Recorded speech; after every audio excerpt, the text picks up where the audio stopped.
Muy bien, vamos a empezar fuerte. Párate un segundo y mira a tu alrededor. ¿Qué ves? Tu habitación, el móvil en tu mano, la luz de la pantalla. Todo parece sólido, ¿verdad? Todo parece real. Pero, ¿y si te dijera que esa sensación de solidez es una ilusión? ¿Y si la silla en la que estás sentado es, en su mayor parte, espacio vacío? ¿Y si los colores que ves no existen realmente en los objetos, sino que son una interpretación de tu cerebro? Esta no es la intro de una película de ciencia ficción. Es una de las preguntas más brutales y antiguas que se ha hecho el ser humano. La pregunta del millón.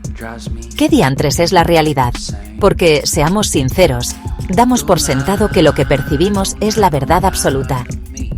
Pero la cosa es mucho más compleja y sorprendente de lo que te imaginas. La importancia de esta pregunta es salvaje, porque define literalmente todo. Define quiénes somos, qué hacemos aquí, hacia dónde vamos. Si la realidad es una creación divina, tu propósito en la vida cambia radicalmente. Si es un código informático, a lo mejor somos simples personajes de un videojuego cósmico.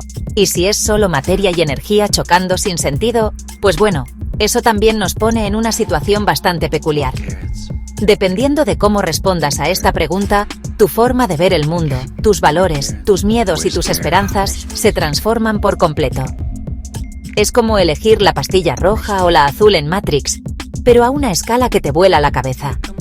Así que prepárate, porque vamos a meternos en un berenjenal de los buenos, un viaje a través de la ciencia, la filosofía, la religión, para intentar rascar la superficie de este misterio.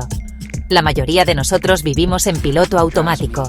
Te levantas, desayunas, vas a tus movidas, vuelves, cenas y a dormir. Una y otra vez. En esa rutina, no hay tiempo para rayarse con si la pared es real o si el tiempo es una construcción de nuestra mente. Damos por hecho que el suelo no se va a abrir bajo nuestros pies y que el sol saldrá mañana. Y está bien. Es un mecanismo de supervivencia. Si estuviéramos todo el completo día cuestionando la existencia de la gravedad, probablemente no duraríamos mucho. Pero de vez en cuando, en mitad de la noche o mirando las estrellas, la pregunta vuelve. Ese susurro en la nuca que te dice, ¿y si hay algo más? ¿Y si todo esto es un decorado? Esa curiosidad es el motor que ha impulsado a los mayores genios de la historia. En este ensayo, vamos a hacer precisamente eso. Vamos a dejar el piloto automático por un rato y vamos a pulsar todos los botones prohibidos. Vamos a explorar las ideas más locas y las teorías más rigurosas. No te voy a dar una respuesta definitiva porque, spoiler, nadie la tiene. Lo siento, si buscabas la clave del universo en unas pocas páginas, este no es tu sitio. Pero lo que sí te prometo es un viaje alucinante. Veamos el problema. Si le preguntas a cualquiera por la calle qué es la realidad, lo más probable es que te mire raro y te diga algo como, pues esto, lo que se puede tocar y ver. Y no le falta razón, al menos en parte. En su nivel más básico, la realidad es el conjunto de todo lo que existe de forma independiente a nuestra mente.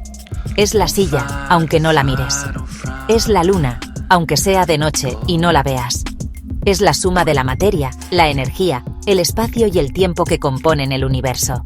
Es el hardware del cosmos, por así decirlo. Todo aquello que seguiría ahí aunque la humanidad desapareciera en un chasquido.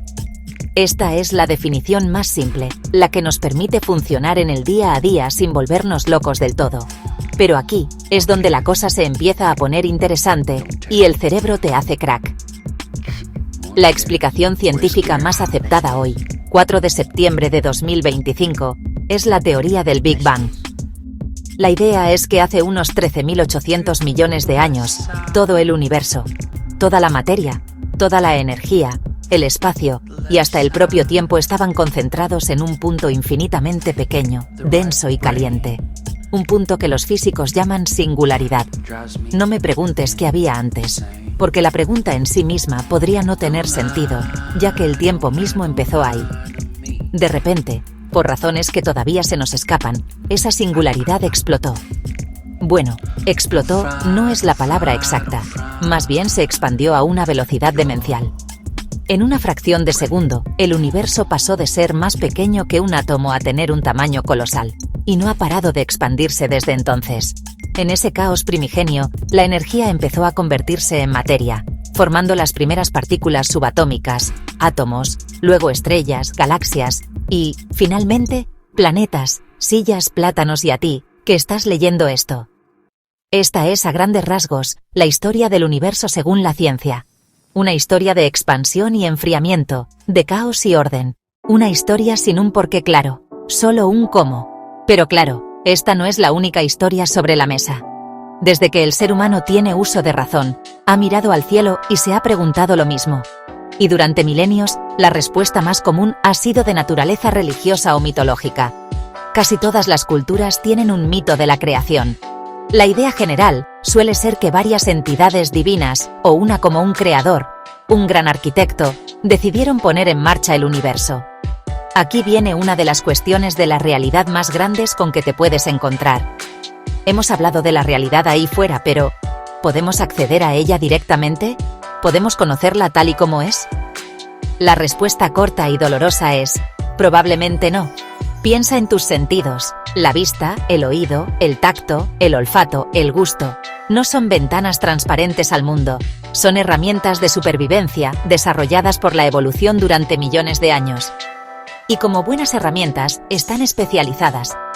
Solo captan una porción minúscula de la realidad. Nuestros ojos, por ejemplo, solo ven una franja diminuta del espectro electromagnético, lo que llamamos luz visible. No vemos los rayos infrarrojos como las serpientes, ni los ultravioletas como las abejas.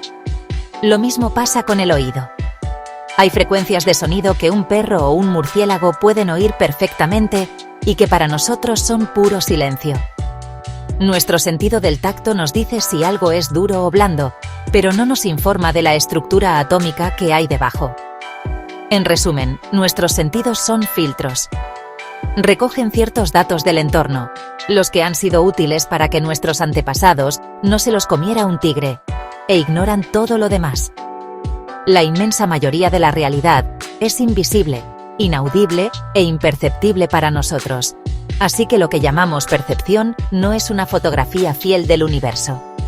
Es más bien un resumen ejecutivo, una versión editada y simplificada, para que nuestro cerebro pueda manejarla sin que le dé un cortocircuito. Y aquí entra en juego el segundo filtro, que es aún más potente, nuestro propio cerebro. La información que recogen los sentidos no llega en bruto a nuestra conciencia. Primero, el cerebro tiene que interpretarla.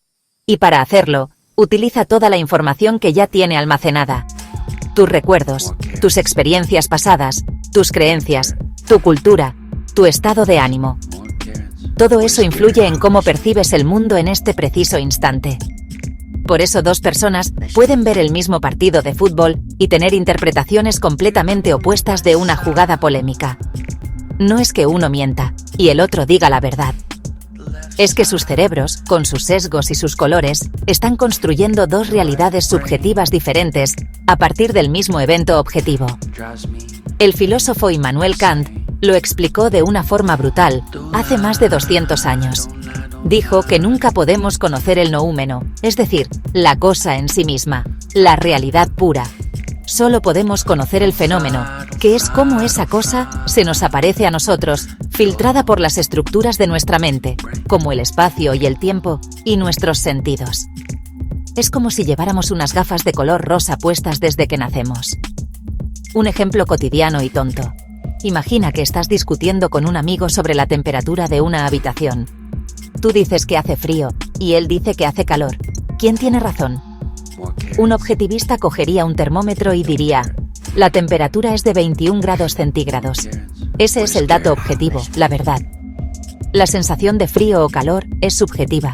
Depende de si somos más o menos frioleros, de la ropa que llevamos, etc. Pero el hecho medible es uno solo. Cuando la ciencia y la filosofía se quedan sin respuestas, o cuando sus respuestas nos parecen demasiado frías e impersonales, mucha gente se vuelve hacia la religión. Y es que la visión religiosa de la realidad ofrece algo que las otras dos no suelen dar: un propósito, un significado y un orden moral. Para la mayoría de las religiones, especialmente las monoteístas como el cristianismo, el judaísmo o el islam, la realidad no es un accidente cósmico. Es una creación deliberada. hay un alguien detrás de todo esto. Un ser supremo, inteligente y todopoderoso. Dios, Alá, Yahvé, que ha diseñado y creado el universo con una intención.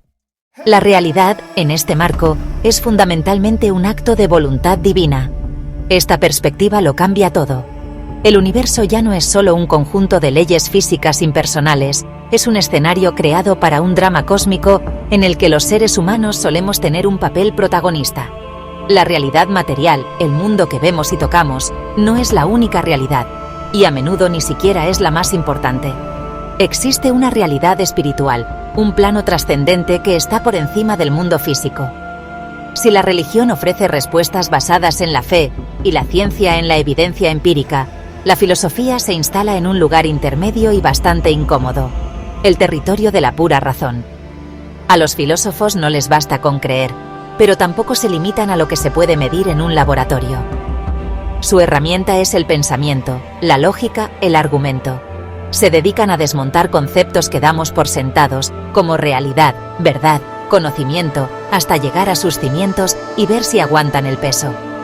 La filosofía es como un gimnasio para el cerebro, donde se ejercita la capacidad de pensar de forma crítica y de cuestionarlo absolutamente todo, sin dar nada por sentado. Y llegamos a la ciencia, el método que ha transformado nuestro mundo en los últimos siglos, de una forma que ni Platón ni Descartes podrían haber soñado. La postura de la ciencia frente a la realidad es pragmática y humilde, aunque no lo parezca. El científico, por lo general, asume una cosa que se llama realismo metodológico. Esto significa que, para trabajar, asume que existe una realidad objetiva ahí fuera, independiente de nosotros, y que está gobernada por leyes naturales que podemos descubrir a través de la observación, la experimentación y las matemáticas. Después de este viaje de locos, religión, filosofía y ciencia nos ofrecen mapas distintos para un mismo territorio desconocido. Ningún mapa es el territorio completo. Quizás la visión más completa de la realidad no provenga de elegir uno y descartar los otros, sino de aprender a leerlos todos, entendiendo sus fortalezas y sus limitaciones. Quizás la verdad se encuentre en la intersección de todos ellos.